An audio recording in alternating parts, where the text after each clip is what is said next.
Geef eens een applaus. De finalisten NLM 2018. Daar staan ze. Nou, zonovergoten, hadden we vanochtend misschien even niet gedacht. U mag weer gaan zitten bij de klas. Is toch wel een serieuze kans heeft voor de titel. Hier komt en klas en zij zet daar de eerste afstand neer bij de meisjes. Een dikke 12 meter natuurlijk.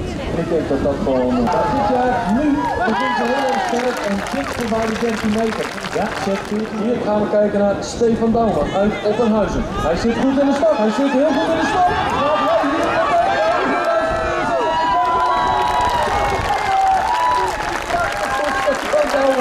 Ja, die gaat hier over de lijn van 17 meter.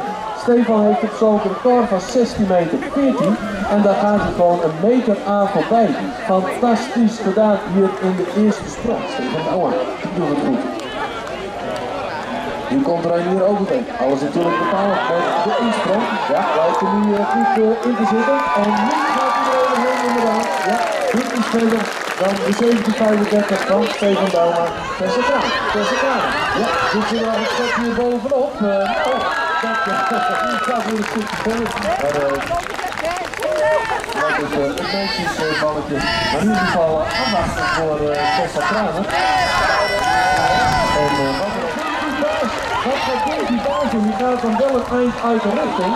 En is dit verder? Ik durf het niet te zeggen. Ik denk het niet. Maar we wachten het wel af. We kunnen het gewoon niet goed zien. Maar dit is niet verder hoor. Kiesbrand Douwman, 17 meter 92. Kiesbrand Douwman nu op plek 8. Rutger Piersma wil ook mee en gaat nu ook voorbij de 17 meter. Ja, en ook voorbij Jan Tierenauta. En daarmee hij dus nu de tweede positie. Jan Tierenauta. Dat ziet er wel heel goed uit. Jan Tierenauta.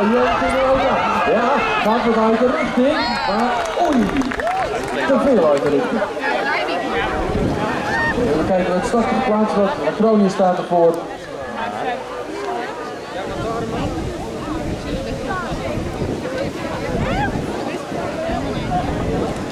En dan gaan we meteen kijken naar Frederik Kramer. En die zit weer goed in de stok. En die zet in ieder geval eerst even een afstand neer. Dat is ook heel leuk hoor. Prima gedaan. Goed voorbij de 17. Zet hier de eerste 18 meter sprong. Zet hij neer.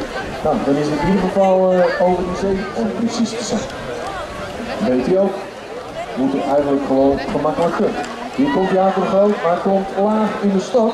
En dan redt hij dat niet. Nee, Jacob de Groot gaat niet mee naar ronde 3 en 4. En dat betekent dat Theus Hopma gewoon doorgaat.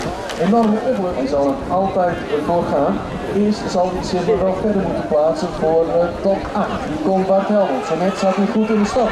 Ook nu zit hij goed in de stad en gaat hier zeker voorbij de 18. En zet hier een 19 meter sprong neer. Ja, prima gedaan. Is het nog niet verleerd hoor. Sowieso nog komen. En als het voorbij de 1186 gaat. Wat gaat hier gebeuren voor Ricardo Fay? Die zit helemaal goed. Prima gedaan. Ja, mooi gedaan voor Ricardo Fay.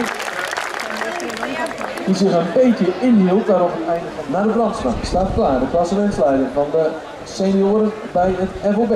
Hij staat klaar. Hij wist een NFM-titel nog niet te bemachtigen. Wie weet wat het vandaag is. Hij zit goed in de stok. Zit prima in de stok. Laat zijn klemslag bij. We gaan naar.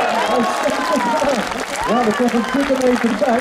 En Tom Zwaagman had het balletje gelegd op 18 meter 87. 1808 dus. Dat had hij. Komt daar iets bij. Die komt gewoon aan. Die sprong lijkt goed te gaan. Houdt hem een beetje recht. Ja, dat gaat gebeuren. En dan een uitsprong.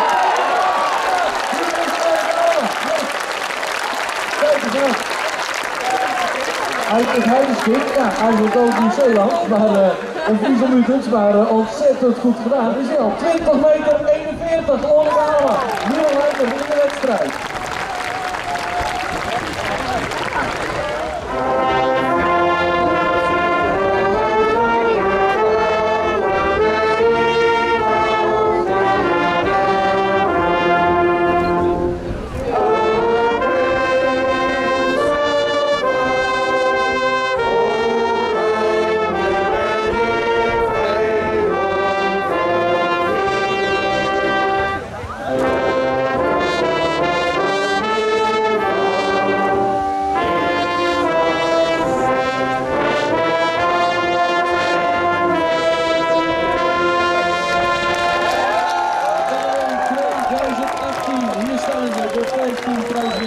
de